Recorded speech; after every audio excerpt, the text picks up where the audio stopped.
तो types of operating system जो है वो हमारे पास बेसिकली 8 टाइप्स के ऑपरेटिंग सिस्टम होते हैं, तो एक एक को देखेंगे हम।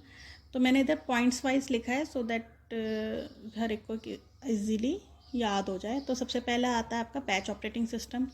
तो बैच ऑपरेटिंग सिस्टम में जैसे आप डायग्राम में देख सकते हैं, तो इधर क्या होती है, जो जॉब्स हैं, जो सिमिलर रिक्वायरमेंट्स हैं जिनकी, इधर मैंने लिखा हुआ है सिमिलर जॉब्स, मतलब जिनकी सेम रिक्वायरमेंट्स हैं उनको ग्रुप कर दिया जाता है एक बैच में।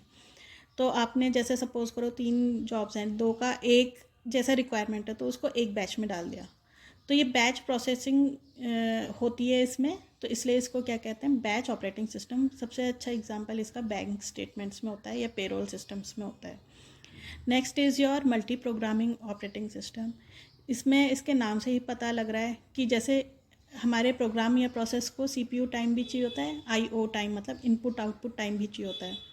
तो जैसे एक प्रोसेस अपना इनपुट आउटपुट अपना कंप्लीशन कर रही है, कुछ भी इनपुट आउटपुट का काम है, तो दूसरी प्रोसेस क्या करेगी, अपना सीपीयू एग्जीक्यूशन स्टार्ट कर देगी। तो इधर एग्जांपल मतलब मैंने एक डायग्राम बनाया है। तो मेमोरी में क्या है, 3 प्रोग्राम है।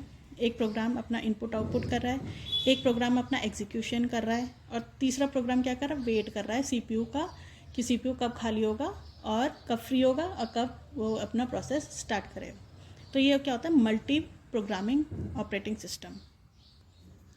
Next is multi processing operating system. इसमें क्या है, पैरेलल कंप्यूटिंग होती है।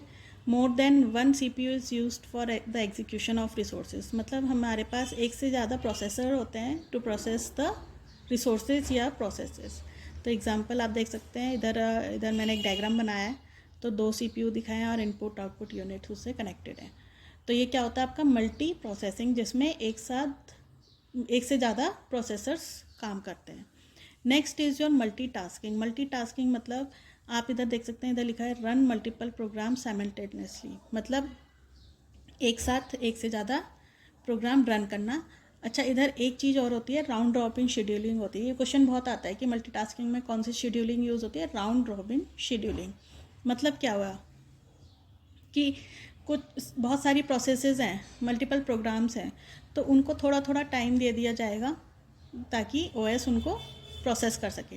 तो इसके भी टाइप्स होते हैं, प्रीएम्प्टिव ओएस मतलब preemptive operating system and cooperative operating system. तो प्रीएम्प्टिव में क्या आता है, interrupts process and gives control to the other process. मतलब जैसे भी कोई नई प्रोसेस आई हाई प्रायोरिटी की, तो वो क्या करते हैं, इससे प्रोसेस जो रन हो रही थी उसको हटा देते हैं एंड दूसरी प्रोसेस जो हाई प्रायोरिटी की होती है वो अपना वर्क करने लग जाती है।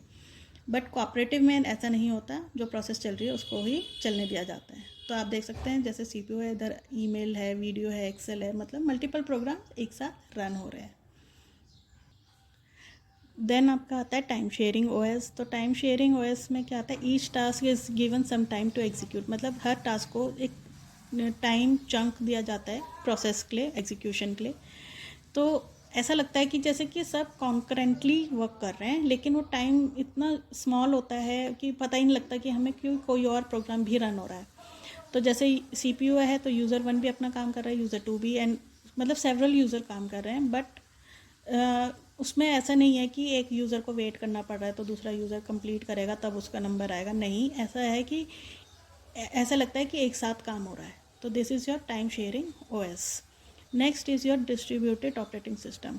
तो देखो इधर लिखा है, various interconnected computers communicate with each other using shared communication network. मतलब आपका एक कम्युनिकेशन नेटवर्क होगा जो कि शेयर्ड होगा, उससे आपकी कंप्यूटर यूनिट्स कनेक्ट होंगी, डिफरेंट कंप्यूटर यूनिट्स कनेक्ट होंगी। तो ये देखो इधर लिखा है मैंने second point, not installed on a single machine, क्योंकि सिंगल मशीन पे इंस्टॉल नहीं है, इसलिए ये क्या कहा जाता है, distributed operating system. Divided into parts and these parts are loaded on different machines. मतलब डिफरेंट पार्ट्स में डिवाइड कर दिया जाता है, और ये डिफरेंट पार्ट्स, भाई आपका प्रिंटर किसी और कंप्यूटर पे कनेक्टेड है, या आपने देखा भी होगा कि प्रिंटर एक ही कंप्यूटर पे कनेक्टेड होता है एंड बहुत सारे कंप्यूटर्स उस प्रिंटर से प्रिंट आउट निकाल सकते हैं। तो ये एक डिस्ट्रीब्यूटेड ऑपरेटिंग सिस्टम का ही एग्जांपल है।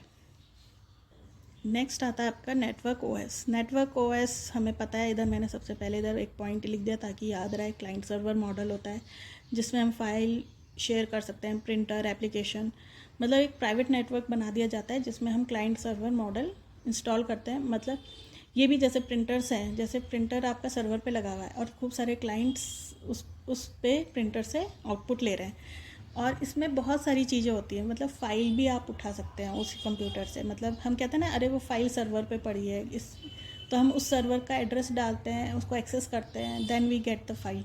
तो ये क्या होता है आपका नेटवर्क ओएस। तो जैसे लाइनक्स यूनिक्स जो है वो नेटवर्क ओएस ही होता है।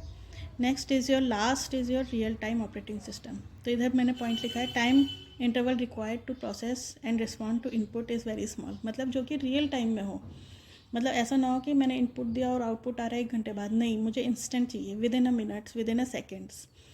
तो ये क्या है, used where time limitations are strict. मतलब जहाँ पे टाइम लिमिटेशन बहुत स्ट्रिक्ट होती हैं, भाई डिले का कोई मतलब ही नहीं होता। तो लास्ट पॉइंट क्या लिखा है, provides immediate processing. Immediate process होना चाहिए, जैसे air traffic control, medical equipments जो होता है, ये सब क्या है, रियल टाइम ऑपरेटिंग सिस्टम है। सो हमने देखे 8 types of operating system. They are very very very important for the exam point of view.